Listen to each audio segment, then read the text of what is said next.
Donc aujourd'hui, nous allons voir comment les différents élèves procèdent au calcul des fonctions mathématiques, en sachant que les mathématiques ont finalement comme avantage de s'adapter à toutes les civilisations et structurent fortement le modèle de réflexion.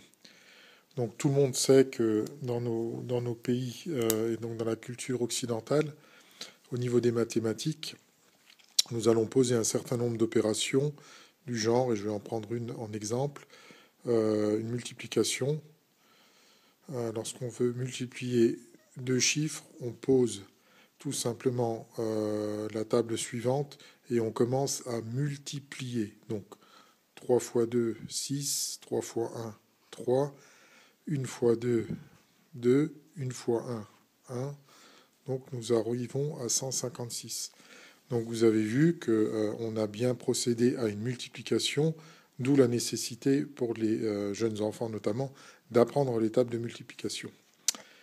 Si nous faisons un petit voyage vers l'Est, donc notamment dans les pays asiatiques, lorsqu'on procède à des multiplications, finalement on ne fait qu'une suite d'additions, donc qui rend finalement le système beaucoup plus simple pour les jeunes élèves. Donc je reprends mon même chiffre, donc 12 et 13. Alors nous allons décomposer puisque nous ne sommes pas habitués à ce type d'opération.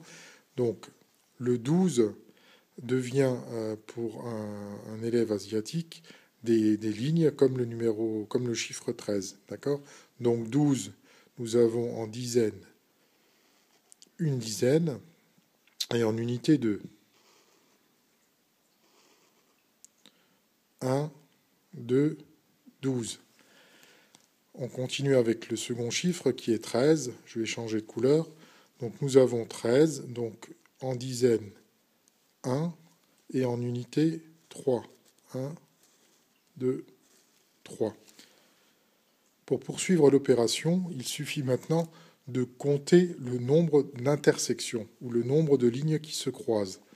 Donc avec un mécanisme qui est le suivant, une intersection 1, une intersection, deux intersections 3, auxquelles j'additionne celles qui sont dans la croisée 1, 2. Je rappelle, on les additionne 1, 2, 3, 4, 5. Donc je pose mon 5. Et pour le dernier chiffre, je compte les intersections du bas 1, 2, 3, 4, 5, 6. 1, 2, 3, 4, 5, 6. Et on retrouve 156, comme ici. Donc, particularité, donc effectivement, nous découvrons ce mode de réflexion lorsqu'on est issu de l'éducation nationale des pays occidentaux, mais vous avez bien vu que nous n'avons fait que des additions. À aucun moment nous avons multiplié. Donc, on prend pour le premier chiffre, donc en l'occurrence la centaine, le chiffre qui est en fait à l'extrémité supérieure gauche dans le coin, donc le premier croisement. Pour le chiffre des dizaines, on additionne cette oblique, donc 3 plus 2, 5. Et pour la dernière, on trouve notre 6, 156. Faites l'expérience, un peu entraîné, vous verrez qu'on gagne beaucoup de temps à compter de cette façon. Alors ce système-là est issu, on va dire, d'une tradition qui est plutôt ancestrale du boulier, et ça permet finalement de se passer d'un boulier en 3 dimensions, et on a un boulier en 2 dimensions. Faites l'expérience et tenez-moi au courant.